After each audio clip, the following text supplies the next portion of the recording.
மாற்றத்தை விரும்பும் மக்களின் மாநாடு. மாறுவோம், மாற்றுவோம். இது மாற்றத்திற்கான எளிய மக்களின் புரட்சி. திரள்வோம், திரள்வோம், திருச்சியில் திரள்வோம், தீந்தமிழ் இனத்தீரே. ஒரு லீடர் இந்த அந்தஸ்துல காரைக்குடியில சீமான் வெற்றி பெறலாம்.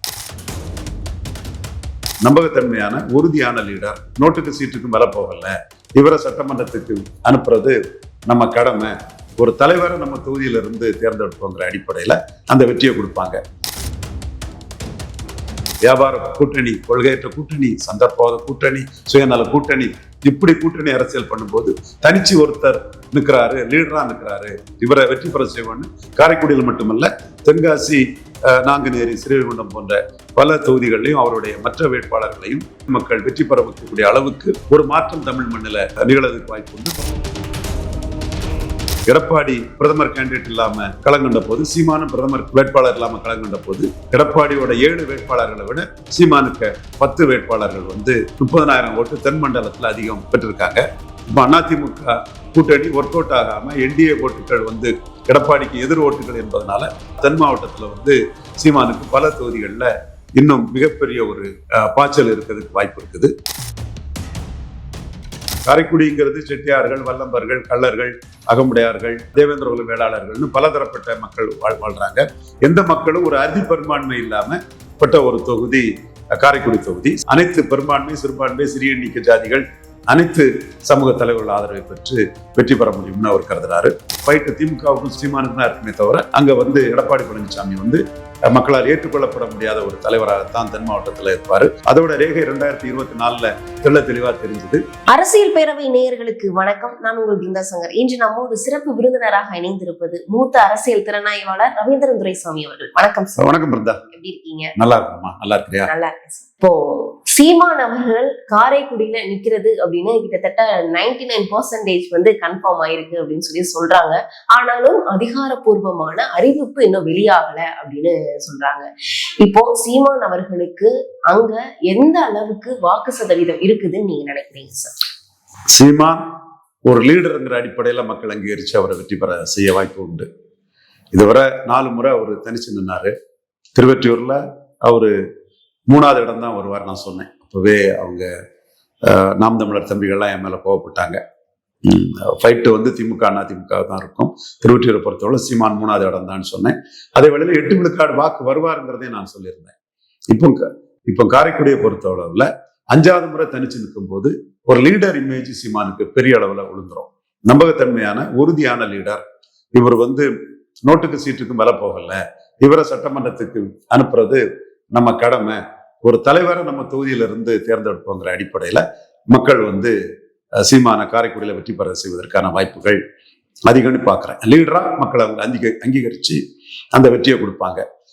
இதுவரை அவருக்கு அந்த அங்கீகாரம் கிடைப்பதில் சிரமம் இருந்தது. குறிப்பா திருவொற்றியூர்ல அவரு நிற்கும் போது அவருடைய மக்களவை பலம் 3.8 விழுக்காடு வாக்கு தான் எடுத்திருந்தாரு. திருவொற்றியூர்ல நின்னாரு. என்னோட கணிப்பு அன்னைக்கு 3வது இடங்கிற கணிப்பை தான் நானே கொடுத்தேன். எல்லாரும் பார்த்தா தெரியும். சீமானே வருத்தப்பட்டாரு, அண்ணனே நான் வெற்றி பெறுவான்னு ஏன் சொல்லலைங்கிறத கேட்டாரு. நாம் தமிழர் தம்பிகள் எல்லாம் என்ன விமர்சனம் பண்ணாங்க. இப்போ அவரு 5வது முறை தனிச்சு நிற்கிறாருன்னு சொல்லும் போது மற்றவர்கள் எல்லாம் குழப்பி அங்கங்க மாறி மாறி கூட்டணி பை, சந்தர்ப்பவாத கூட்டணி பை, கொள்கையற்ற கூட்டணி பை, கோமாளித்தனமான கூட்டணி பை, வியாபார கூட்டணி பை, வியாபார கூட்டணி, கொள்கையற்ற கூட்டணி, சந்தர்ப்பவாத கூட்டணி, சுயநல கூட்டணி, இப்படி கூட்டணி அரசியல் பண்ணும்போது தனிச்சு ஒருத்தர் நிற்கிறாரு, லீடரா நிற்கிறாரு, இவர் 5வது முறை தனிச்சு நிற்கிறாரு, இவரை வெற்றி பெற செய்வோன்னு காரைக்குடியில் மட்டுமல்ல, தென்காசி, நாங்குநேரி, ஸ்ரீவைகுண்டம் போன்ற பல தொகுதிகளிலையும் அவருடைய மற்ற வேட்பாளர்களையும், அம்பாசமுத்திரம் போன்ற தொகுதிகளிலும் மற்ற வேட்பாளர்களையும் மக்கள் வெற்றி பெற வைக்கக்கூடிய அளவுக்கு ஒரு மாற்றம் தமிழ் மண்ணில் நிகழ்வதற்கு வாய்ப்பு உண்டு. குறிப்பா 2024 எடப்பாடி பிரதமர் கேண்டிடேட் இல்லாம களங்கண்ட போது, சீமானும் பிரதமர் வேட்பாளர் இல்லாம களங்கண்ட போது, எடப்பாடியோட 7 வேட்பாளர்களை விட சீமானுக்கு 10 வேட்பாளர்கள் 30,000 ஓட்டு தென் மண்டலத்துல அதிகம் பெற்றிருக்காங்க. இப்ப அதிமுக கூட்டணி ஒர்க் அவுட் ஆகாம என்டிஏ ஓட்டுகள் எடப்பாடிக்கு எதிர் ஓட்டுகள் என்பதனால அது ஒர்க் அவுட் ஆகாம இருந்தால் தென் மாவட்டத்துல சீமானுக்கு பல தொகுதிகளில் இன்னும் மிகப்பெரிய ஒரு பாய்ச்சல் இருக்கிறதுக்கு வாய்ப்பு இருக்குது. அந்த சூழ்நிலை 5வது முறை தனிச்சு நிற்கும் போது சீமானுக்கு இருக்குது. ஒரு லீடர் இந்த அந்தஸ்துல காரைக்குடியில சீமான் வெற்றி பெறலாம். கண்டிப்பா சார். இப்போ வந்து சீமான் அவர்களுக்கு 2 தொகுதி ஒதுக்கி இருந்ததா சொன்னாங்க. சிவகங்கை, காரைக்குடி அப்படின்னா இப்ப அவர் சொந்த ஊரான காரைக்குடியை தேர்வு செய்திருக்காங்க. சிவகங்கையிலையும் காரைக்குடியும் தேர்வு செய்ய காரணம் என்ன? 2026 தேர்தலுக்கு முக்கியமா இந்த காரைக்குடியில எந்த செட் ஆஃப் மக்கள் வந்து சீமான் அவர்களுக்கு வாக்கு செலுத்துவாங்க? காரைக்குடியில தமிழர்கள் என்ற அடிப்படையில அனைத்து பிரிவு மக்களும் வாக்களிப்பாங்க. காரைக்குடிங்கிறது செட்டியார்கள், வல்லம்பர்கள், கள்ளர்கள், அகமுடையார்கள், பல தேவேந்திர குல வேளாளர்கள்னு பலதரப்பட்ட மக்கள் வாழ்றாங்க. எந்த மக்களும் ஒரு அறுதி பெரும்பான்மை இல்லாம பட்ட ஒரு தொகுதி காரைக்குடி தொகுதி. சிவகங்கை முக்குலத்தோர் வந்து சிங்கிள் லார்ஜஸ்ட்னு பெரிய அளவுள்ள ஒரு தொகுதி. கள்ளர் வகமுடையாரும் சேர்ந்தாலே 35 விழுக்காடு இருப்பாங்க. சீமான் தமிழர்கள் அடிப்படையில அனைத்து பெரும்பான்மை, சிறுபான்மை, சிறிய எண்ணிக்கை ஜாதிகள் அனைத்து தரப்பினர் ஆதரவையும் பெற்று அங்க வெற்றி பெற முடியுங்கிற நம்பிக்கையில ஒரு பிரபாகரனின் ஒரு பிரதிபிம்பம், ஒரு தமிழர் நலனுக்காக நிற்கக்கூடிய ஒரு தலைவர், தமிழ் பிரச்சனைகளை முன்னெடுக்கக்கூடிய தலைவங்க அடிப்படையில அனைத்து சமூக தலைவர்கள் ஆதரவை பெற்று வெற்றி பெற முடியும்னு அவர் கருதுறாரு. இதுல மைக்ரோவா பல ஸ்ட்ராட்டஜிகளை முன்னெடுத்திருப்பார். சரிமா. அதே மாதிரி இப்ப சீமான் அவர்கள் சிவகங்கை தொகுதியிலையும் நின்றா எந்த மாதிரியான வாக்கு வங்கி அங்கு வர்றதற்கு வாய்ப்பு இருக்கு சார்? ஏன்னா இவர் இதற்கு முன்பு தேர்ந்தெடுக்கப்பட்ட தொகுதியும் இப்போ தேர்ந்தெடுக்கக்கூடிய இந்த 2 தொகுதியும் வந்து மக்கள் மத்தியில கொஞ்சம் வியப்பான ஒரு பார்வை வந்து சீமான் அவர்கள் மேல இருக்கு. ஏன்னா இதற்கு முன்பு வந்து கடலூர், திருவேற்றியூர் நின்ற சீமான் அவர்கள் இப்ப அவர்களுடைய சொந்த ஊர்ல நிற்கும் போது எந்த மாதிரியான வாக்கு வங்கி வரும் நீங்க நினைக்கிறீங்க? சிவகங்கையும் ஒரு நல்ல வெற்றி வாய்ப்புள்ள தொகுதி தான். சிவகங்கையில வந்து முக்குலத்தோர் சமூகம் அதிகம் இருக்காங்க. அவங்களுக்கு வந்து ஜெயலலிதா, எம்ஜிஆர், ரெட்டைலேனி வாக்களிச்சவங்களுக்கு, குறிப்பா சசிகலா, தினகரன், ஓபிஎஸ் இவங்கெல்லாம் வந்து எடப்பாடியால பாதிக்கப்பட்டதுனால அதிமுகவை சேர்ந்த அந்த மக்கள் வந்து சிவகங்கை தொகுதியில் என்னன்னா சீமானுக்கு வாக்களிக்கிறதுக்கு வாய்ப்பு உண்டு.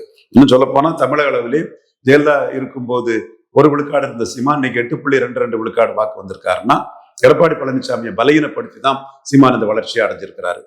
கடைசியா கூட அவரு எடப்பாடி பழனிசாமியை பலகீனப்படுத்திங்கிற அச்சத்துல எடப்பாடி பழனிசாமி வந்து ஈரோடு கிழக்கு களத்தை விட்டு நழுவிட்டார். காரணம், முந்தைய ஈரோடு கிழக்கு களத்துல எடப்பாடி பழனிசாமிய 5.3 விழுக்காடு வாக்குகள் வந்து சீமான் பலகீனப்படுத்தினாரு. 2000 ரூபாய் கொடுத்தும் எடப்பாடி பழனிசாமி அண்ணாமலையோட சேர்ந்த 30 விழுக்காடு வர வேண்டிய ஒரு 25 விழுக்காடு ஓட்டு தான் வந்தாரு. அப்படிப்பட்ட ஒரு ப்ராசஸ் வந்து மீண்டும் ஈரோடு கிழக்கு இடைத்தேர்தலில் தெரிஞ்சா அது தனக்கு பெரிய பாதிப்பை ஏற்படுத்தணுங்கிறனாலதான் எடப்பாடி பழனிசாமி வந்து களத்தை விட்டு ஓடிட்டாரு. இன்னும் சொல்ல போனா முந்தைய ஈரோடு கிழக்கு நடக்கும் போதே நான் சொன்னேன், எடப்பாடி பழனிசாமி 24 விழுக்காடு வாக்கு வாங்குவாரு, டெபாசிட் வாங்கியிருப்பாரு. கொங்கு மண்டலம், கொங்கு வேளாளர்கள் வாழும் பகுதியினால டெபாசிட் கிடைக்குது. இதே இடைத்தேர்தல் வந்து தூத்துக்குடி, உசிலம்பட்டி, முதுகுளத்தூர், ஆண்டிப்பட்டி போன்ற இந்த பகுதிகளுக்குள்ள இருந்து வந்திருக்கும்னா எடப்பாடிக்கு வந்து டெபாசிட்டே கிடைக்காதுன்னு சொன்னேன். நான் சொன்னது மாதிரிதான் இந்த பகுதிகளில் எடப்பாடிக்கு டெபாசிட் கிடைக்காது. இப்பவும் சீமான் சிவகங்கையில் என்னன்னா ஃபைட்டு திமுகவுக்கும் சிவகங்கைக்கு தான் இருக்குமே, திமுகவுக்கும் சீமானுக்கு தான் இருக்குமே தவிர அங்க வந்து எடப்பாடி பழனிசாமி வந்து மக்களால் ஏற்றுக்கொள்ளப்பட முடியாத ஒரு தலைவராகத்தான் தென் மாவட்டத்தில் இருப்பாரு. அதோட ரேகை 2024 தெள்ள தெளிவா தெரிஞ்சது. இவங்க வந்து என்டிஏக்கு விழுந்த 18 விழுக்காடு வாக்குகளும் எடப்பாடி பழனிசாமி தலைமைக்கு டிரான்ஸ்பர் ஆகும்னு கருதுறாங்க. அது ஒரு பொருந்தா கூட்டணியாக, ஏற்றுக்கொள்ளப்பட முடியாத ஒரு கூட்டணியாக தான் நிச்சயமாக அங்க அமையும். குறிப்பா ஓபிஎஸ் டிடிவிக்கு வாக்களிச்ச மக்கள் வந்து ஏமாளிகள் அல்ல, வைப்ரண்டான ஒரு பொலிட்டிக்கல் குரூப். அவங்க எடப்பாடி ஏத்துக்க மாட்டாங்க. பட் ஸ்டாலின் ஸ்ட்ராங்கா தான் இருக்கிறாருங்கிறது மாறுபட்ட கருத்து இல்லை. கண்டிப்பா சீமான் அவர்கள் அந்த தொகுதியில நிற்கும் போது சீமான் அவர்களுக்கு ஆப்போசிட்ல யாரு நிப்பா? சீமான் அவர்கள் எவ்வளவு சதவீதம் வாக்கு வங்கி வாங்குறதற்கு காரைக்குடியில வசதியா இருக்குன்னு நினைக்கிறீங்க? லீடரா பெரிய அளவு வாக்கு வங்கி வரும். இப்பவே நம்ம பெர்சன்டேஜ் எல்லாம் சொன்னா நம்ம விருப்பத்தை சொல்ற மாதிரி தான் இருக்கும். அதுக்கு நான் தயார் இல்லை. களம் அமையிட்டு நான் துல்லியமாட்டு நான் சொல்றேன். நான் இதுவரை சீமானை பற்றி நான் சொன்ன எதுவுமே தப்பாகல. மக்களவை தேர்தலில் மினிமம் 8 விழுக்காடு வாக்கு சீமான் வாங்குவாருங்கிறத நான் ஒருத்தன் தான் சொன்னேன். அதுல அதே வேளையில நான் கிறிஸ்டின் முஸ்லிம்ஸ் ஓட்டு ஸ்டாலின் தான் ஜெயிப்பாருன்னு நினைச்சாங்கன்னா கொஞ்சம் சீமானு கூடுதலா வரணுங்கிற ஒரு கருத்தையும் நான் சொல்லியிருந்தேன். சுமன் ஸ்ரீராமன் 2 விழுக்காடு தான் சொல்லியிருந்தாரு, குபேந்திரன் 4 விழுக்காடு தான் சொல்லியிருந்தாங்க. எல்லாருமே இது மக்களவை தேர்தல், அதனால கண்டிப்பா சீமானுக்கு குறையும் தான் சொன்னாங்க. மக்களவை தேர்தலே தமிழ் தேசியத்துக்கு ஒரு எழுச்சி இருக்குன்னு பெடரல் சர்வே, புதிய தலைமையோட பெடரல் சர்வே சொல்லியிருந்தாங்க. நானும் வந்து தெள்ள தெளிவா 8 விழுக்காடு சீமான் வருவாருங்கிறது தெளிவாச்சு. அதே மாதிரி விக்கிரவாண்டி களத்துல போலரைசேஷன் தான் வரும். சீமானுக்கு ஒன்றும் பெரிய வாக்கு வங்கி உயராதுங்கிறத நான் தெளிவா சொன்னேன். 53 விழுக்காடு 55 விழுக்காடு திமுக வரனே, 63 விழுக்காடு போனாங்க. 25 விழுக்காடுக்கு மேல டாக்டர் அன்புமணி, டாக்டர் ராமதாஸ் வருவாருனாங்க சொன்னேன். 29 விழுக்காடு போனாங்க. அதே மாதிரி ஈரோடு கிழக்கு களத்திலும் 70 விழுக்காடுக்கு மேல திராவிட முன்னேற்ற கழகம் வரும்னு சொன்னேன். அதே மாதிரி வந்தாங்க. சீமானை பற்றி நான் அறுதிட்டு உறுதியா எந்த கணிப்பையும் அங்க சொல்ல வரல. ஆனா ஈரோடு கிழக்குல சீமான் எடுக்கக்கூடிய ஓட்டு எம்ஜிஆர், ஜெயலலிதா, அதிமுக, பாஜகவெல்லாம் எதிர்த்து எடுக்கக்கூடிய ஓட்டுங்கிறனால அந்த ஓட்டு ஒட்டுமொத்த தமிழகத்தின் பிரதிபலிப்பாக இருக்கும். சீமானும் அந்த களத்தை ஒட்டுமொத்த தமிழகத்துக்காகத்தான் அந்த களத்தை, ஈரோடு கிழக்கு களத்தை பயன்படுத்தினாரு. ஸ்டாலின் வர்சஸ் சீமான் அந்த களத்தை பயன்படுத்தினாரு. இப்ப வேணாலும் நான் அன்னைக்கு அங்க ஈரோடு கிழக்கு பற்றி பேசும்போது பேசின வீடியோக்குள்ள போட்டு பார்த்தா தெரியும். சோ அந்த வகையில ஸ்டாலின் வர்சஸ் சீமானுங்கிற களம் ஈரோடு கிழக்குல அமைஞ்சதும், என்டிஏ விக்கிரவாண்டியில் என்டிஏ களத்தை விட்டு விலகி சென்றதும் சீமானுக்கு பெரிய பூஸ்ட். என்டிஏ ஓட்டுகளுக்கு ஒரு தலைவராட்டு சீமான் வர்றதுக்கான வாய்ப்புகள் பிரகாசமா இருக்கு. காரணம், அண்ணாமலை நீக்கப்பட்டதும் ஈரோடு கிழக்குல என்டிஏ நிற்காததும் அது ஒரு முக்கிய காரணம்னு நான் கருதுறேன். கண்டிப்பா சார். இந்த கேள்வி கேட்டதற்கு காரணமே விஜய்க்கும் சீமானுக்கும் தான் போட்டின்னு சொல்லிட்டு ஒரு சில விமர்சகர்கள் எல்லாம் சொல்றாங்க. அதனாலதான் சீமான் அவர்களுக்கு அந்த காரைக்குடி தொகுதியில எத்தனை % வாக்கு வங்கி வரும் அப்படின்ற ஒரு கேள்வி எழக்கூடிய ஒரு நிலைக்கு நம்ம தள்ளப்பட்டிருக்கோம் அப்படின்னே நம்ம சொல்லலாம். இல்ல, இது விஜயை பற்றி பேசுவதெல்லாம் ஏட்டு சுரக்காய், கற்பனை, நிரூபிக்கப்படாத ஒன்று. அவர் கட்சி ஆரம்பிச்சுட்டு லெட்டர் பேடா தான் இருந்தாரு. அவர் விக்கிரவாண்டி ஈரோடு கிழக்கு களத்துல வராம கமலஹாசன் 2.0 தான் இருந்தாரு. கமலஹாசன் கட்சி ஆரம்பிச்சுக்கிட்டு அவரு நாங்குநேரி, விக்கிரவாண்டி, வெள்ளூர் களத்துல வரல. அதனாலதான் சீமான் கமலஹாசனை தாண்டி போக முடிஞ்சது. கமலஹாசன் எம்ஜிஆர் ஆட்சி அமைப்பாருன்னு சொன்னாரு. சீமான் உடனே எம்ஜிஆர் ஊழல் பெருச்சாளி, சாராயவாரிகளை கல்வி தந்தையா ஆக்கினாருன்னு சொன்னாரு. எம்ஜிஆர் ஒரு ஊன்றுகோலா கமலஹாசன் எடுக்கும்போது சீமான் எம்ஜிஆரே ஊழல்னு சொல்லி அந்த களத்தை அமைச்சாரு. இப்பவும் தனித்து போட்டியிட்டு சாதிக்க முடியாத தன்னம்பிக்கையற்ற விஜய் எம்ஜிஆரையும் ஜெயலலிதாவையும் ஊன்றுகோலாக எடுத்து மனோகரன், இது தென் மாவட்டத்துல மனோகரன்ங்கிற வாசல்லூர் அதிமுக முன்னாள் எம்எல்ஏ, அவரு சேர்ந்திருக்காரு. செங்கோட்டையன் சேர்ந்திருக்காரு, ஜேசிடி பிரபாரன் சேர்ந்திருக்காரு, ஸ்ரீதர் சேர்ந்திருக்காரு, ராஜலட்சுமி சேர்ந்திருக்காங்க.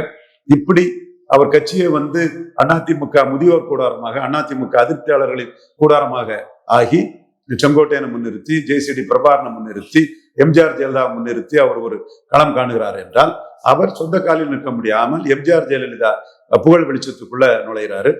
சீமான் அந்த இடத்துக்குள்ள விஜய் அடிச்சு எம்ஜிஆர் தமிழர்களுக்கு துரோகம் செய்தார். ஜாதிவாரி கணக்கெடுப்பு நடத்தாம, ஜாதிவாரி கணக்கெடுப்பு நடத்தினா மேனன் எவ்வளவு இருக்கிறாங்க அது தெரிஞ்சு போங்கிறதுனால மலையாளி எம்ஜிஆர் ஜாதிவாரி கணக்கெடுப்பு நடத்தாம முத்தரையர், யாதவர், செங்குந்தர், உடையார் போன்ற தமிழ் சமூகங்களுக்கும், பரவலா வாழக்கூடிய வண்ணார், நாவிதர், குயர் போன்ற தமிழ் சமூகங்களுக்கும் வன்னியர் போராட்டத்தை கொச்சைப்படுத்துவதாக கருதி அநீதி இழைத்தாருன்னு எம்ஜிஆர் அரசியல் நடவடிக்கைகளை அவரு தமிழை ஒழிச்சு ஆங்கிலத்தை கொண்டு வந்தாருங்கிறதுலையும், முல்லை பெரியார் அணை பாதுகாப்பை மலையாளிகிட்ட கொடுத்தாருன்னு, ஃபார்ச்சூன் ஃபேவர்ஸ் தி பிரேவ்னு பிரேவா சீமான் எதிர்கொள்றாரு. எப்படி கமலஹாசன் சீமான் கம்பாரிசன் சீமானுக்கு ஒரு பெரிய பிளஸ்ஸா இருந்ததோ, அதே மாதிரி விஜய் சீமான் கம்பாரிசன் சீமானுக்கு ஒரு பெரிய பிளஸ்ஸா இருக்கும். கண்டிப்பா அதை நம்ம பொறுத்துதான் சார் பார்க்கணும். அதே மாதிரி பாத்தீங்கன்னா திமுகவுக்கும் காங்கிரஸுக்கும் தொடர்ந்து பல மோதல்கள் ஏற்பட்டு இருக்கு. இதனால இவர்களுடைய மோதல்னால சீமான் அவர்களுக்கு ஏதாவது லாபம்? சீமான் இந்த இடத்துக்குள்ள காங்கிரஸ கடுமையா தாக்கி அடிக்கணும். இனத்தை அழித்த காங்கிரஸ், தமிழ்நாட்டின் உரிமைகளை கெடுத்த காங்கிரஸ், இன்னைக்குள்ள காங்கிரஸ் வேற, இது சந்தர்ப்பவாத சுயநல காங்கிரஸ். காங்கிரஸை பற்றிய விமர்சனங்களை மிக கடுமையா கொண்டு போனோம். சீமானுக்கு நான் இப்ப வர சீமான் அவர்கள் அந்த விஷயத்தை பண்ணிட்டு தான் இருக்காரு, தெளிவா பண்ணிட்டு தான் இருக்காரு. ஏன்னா 2009ஆம் ஆண்டு 15 மக்களவை தொகுதியில காங்கிரஸ் நின்னுச்சு. அதுல தமிழ்நாட்டுல 8 மக்களவை தொகுதிக்கிட்ட அவங்க தோல்வி அடைஞ்சாங்க. திமுகவுக்கு அந்த அளவு தோல்வி வரல. திமுக தோல்வி அடைஞ்சது 22க்கு மேல நின்று அவங்க தோத்தது பொள்ளாச்சி, கரூர், தென் சென்னை, திருவள்ளூர் 4 தொகுதியில தான் திராவிட முன்னேற்ற கழகம் தோல்வி அடைஞ்சாங்க. மீதி 18 தொகுதியில அவங்க ஜெயித்துட்டாங்க. பெரிய வெற்றி 18ங்கிறது. காங்கிரஸ் பாதிக்கு மேல தோல்வி அடைஞ்சாங்கன்னா ஈழ பிரச்சனை காங்கிரஸுக்கு எதிராக தான் இருந்தது. இப்பவும் ஈழ பிரச்சனையை மையமா வச்சு காங்கிரஸ் இருக்கக்கூடிய கூட்டணிக்கு எதிராட்டும் சீமான் களமாடணும். குறிப்பா திமுக கூட்டணியிலே காங்கிரஸ் தொடர்ந்தா, காங்கிரஸ் தொகுதிகளில் தமிழ் உணர்வு உள்ள திமுக இளைய தலைமுறை பிள்ளைகள் வாக்கு கிடைக்காத வகையில இனத்தை அழிச்ச காங்கிரஸ்ங்கிறத சீமான் பெரிய அளவு கொண்டு போனோம். அதே மாதிரி விஜய் காங்கிரஸ் கூட்டணி நடந்தா இன துரோகி விஜய் ஏற்கனவே தமிழர்ந்து வந்ததான் தெலுங்கு, மலையாளம், கன்னடம்ங்கிறதுலையும் பேச மாட்டாரு. அருந்தேர் உள்ஒதுக்கீட்டுல பறையர் தேவேந்திர உள்ள வேளாளருக்கும் பேச மாட்டாரு. இப்போ அவர் காங்கிரஸ் கூட கூட்டணி போனார்னா இது ஒரு இன துரோகம். காங்கிரஸை கடுமையா சீமான் அடிக்கணுங்கிறதா என்னோட பார்வை. காங்கிரஸ் இந்த எலெக்ஷன்ல தப்பா பிளே பண்ணி ஒரு எம்எல்ஏ கூட வராம காலி ஆகணுங்கிறத நம்ம ஆசை. எப்படி வருதுன்னு பார்ப்போம். எல்லாத்தையும் கூட்டி கழித்து பார்க்கும்போது சீமான் அவர்கள் கண்டிப்பா இரட்டை இலக்கத்தை தொடர்றதற்கு எந்த அளவுக்கு வாய்ப்பு இருக்குன்னு நீங்க நினைக்கிறீங்க? கண்டிப்பா இரட்டை இலக்கத்தோட வாய்ப்பு இருக்கு. நான் என்ன தெளிவா சொல்றேன், இது கருத்து கணிப்பு அல்ல, நடந்த சம்பவங்களின் தொகுப்பா என் கணிப்பா சொல்றேன். சீமான் ஜெயலலிதா அம்மையார் இருக்கும்போது 1.1 விழுக்காடு வாக்கு தான் எடுத்தார், 1 விழுக்காடு வாக்கு தான் எடுத்தார். ஜெயலலிதா அம்மையார் இருக்கும்போது கலைஞர் ஜெயலலிதா டஃப் ஃபைட் நடந்தது. இப்பவும் திமுக அண்ணா திமுகன்னு பேசிட்டு இருப்பாங்க. கடந்த காலத்தின் கைதிகள், பிரிசனர் ஆஃப் பாஸ்ட். ஜெயலலிதா இறந்து போயிட்டாங்க, இது கூட இன்னும் தெரியல. கலைஞர் இறந்து போயிட்டாரு. இப்போ ஸ்டாலின் வர்சஸ் அதர்ஸ் பொலிட்டிக்ஸ் தான் நடந்துட்டு இருக்குது. இதுல ஜெயலலிதா அம்மையார் இறந்த பிறகு அந்த முதல் மக்களவை தேர்தல்ல சீமான் 1.1 சட்டமன்றத்துக்கு எடுத்தவர் மக்களவையில 3.8 எடுத்துட்டார். அதுக்கு கமலஹாசனுக்கு வருகையும் டிடிவி தினகரனுக்கு வருகையும் முக்கிய காரணம். இத்தனைக்கும் சீமான் இந்த 3.8 எடுக்கிறதுக்கு மிக முக்கிய காரணம் ஐயா வலதுசாரி நண்பர்களே, கல்யாண்ராமன்ஜி அவர்களே, ரங்கராஜ் பாண்டே தம்பி அவர்களே, துக்ளக் ரமேஷ் அவர்களே, மனச்சாட்சி ஒன்றோடு இந்த உண்மையை நீங்க ஒப்பிட்டு பாருங்க. ஆர்கே நகர்ல தமிழிசை அம்மையாரை காலி பண்ணணும்னு பொன்னாரு, நயனார் கிடையாது சகோதரர், அப்போ வானதி, இல்ல கணேசன், சி ஹெச் ராஜா எல்லாரும் வந்து பாஜகவை நோட்டாவுக்கு கீழே கொண்டு போயிட்டாங்க. சீமான் அந்த இடத்துக்குள்ளதான் தமிழ் தேசியம் வந்து எழுச்சி அடையுது. இந்துத்துவாவின் மாற்றா வர வேண்டிய இந்துத்துவா பலகீனம் அடைகிறது காரணம் பாஜகவுக்குள்ள உள்கட்சி தகராறு. இதை நான் மோடிக்கிட்டே சொல்லிட்டேன். உங்க கட்சியில ஒவ்வொருத்தரும் சுயநலவாதியா இருக்கிறான். உங்க நன்மையை பற்றி ரவீந்திர சாமி பேசுற அளவு கூட உங்க தலைவர்கள் பார்க்கறது கிடையாது. ஒவ்வொருத்தருக்குள்ள குடும்பிப்பிடி தமிழிசைக்கு எதிராக பண்ணிதான் அவங்க வந்து நோட்டா கீழே போனாங்கன்னு சொன்னனாலதான் லாயலிஸ்ட் தமிழிசைக்கு கவர்னர் போஸ்ட மோடி ரிவார்ட் பண்ணார். நோட்டா கீழே போன தலைவருங்க லாயலிஸ்ட். அப்போ அந்த இடம் தமிழ் தேசியம் எழும்புற இடமே இந்துத்துவா வந்து வீழ்ச்சி அடைஞ்ச இடம் தான். அதுக்கு பிறகு இந்துத்துவா வந்து பாஜக வந்து அதிமுக கூட்டணி போய் 3.7 விழுக்காடுன்னு போயிட்டாங்க. தனிச்சு நின்ன சீமான் 3.8 விழுக்காடு எடுக்கிறார். இது எடப்பாடி பழனிசாமியின் பலகீனத்துல இந்த வாக்கு வந்து சீமானுக்கு வருது. அப்போ 1.1 இருந்து எடப்பாடியின் பலகீனத்தால 3.7 வந்துட்டாரு. அப்போ மக்கள் வந்து சசிகலாட்ட இருந்து ஆட்டையை போட்டுட்டு அபகரிச்சவர்னு ஒரு தரப்பு மக்கள் பாக்குறாங்க. சசிகலாவை சிறைச்சாலையில் கொல்ல சதின்லாம் சீமான் சொல்லும் போது சீமானுக்கு வாக்கு வங்கி அதுல உயருது. அடுத்து சட்டமன்ற தேர்தல் வருது. அப்பவும் சீமான் 3.7 இருந்து 6.58க்கு போயிடுறாரு. அப்ப அந்த இடத்துக்குள்ள கோட்டை விட்டது கமலஹாசனும் தினகரனும். கமலஹாசன் களத்தூர் கண்ணம்மாவிலே ஒவ்வொரு வீட்டுக்குள்ளே நுழைஞ்சிட்டாரு. வானம்பாடி, களத்தூர் கண்ணம்மா, சகலாகலாம ரெக்கார்ட் பிரேக் படம், அபுரசுவல் ரெக்கார்ட் பிரேக் படம். இன்னைக்கும் தசாவதாரம் ஆடியன்ஸ ஒரு விஜய் படம் பிடிக்கல. தசாவதாரம் கடைசியா பிடிச்ச ஆடியன்ஸ ஒரு விஜய் படம் பிடிக்கல. இன்னைக்கு தினத்தந்தில இந்திய சினிமாவில் ஒரு விஜய் படம் போட்டா 3 கமலஹாசன் படம் போடுறான். இன்னைக்கும் கமலஹாசன் மார்க்கெட்டிங் நல்ல ஒரு நடிகர் தான். அந்த தக்லைப் படத்தை இது தக்லைப் தானே சொல்லி விட்டுருக்கணும். இது நாயகன் மாதிரின்னு எதிர்பார்த்து விட்டுருக்க கூடாது. ஓகே, அவருக்குன்னு ஒரு வேல்யூ இன்னைக்கு இருக்குது. அதுல எந்த மாற்றமும் இல்லை. அவர் செய்த அரசியல் பிழையால தான் சீமான் எமர்ஜ் ஆகிறார். அவர் வந்து நாங்குநேரி, விக்கிரவாண்டி, வெள்ளூர் 3 இடைத்தேர்தலே நிக்கல. அது சீமானுக்கு ஒரு எழுச்சியை கொடுக்குது.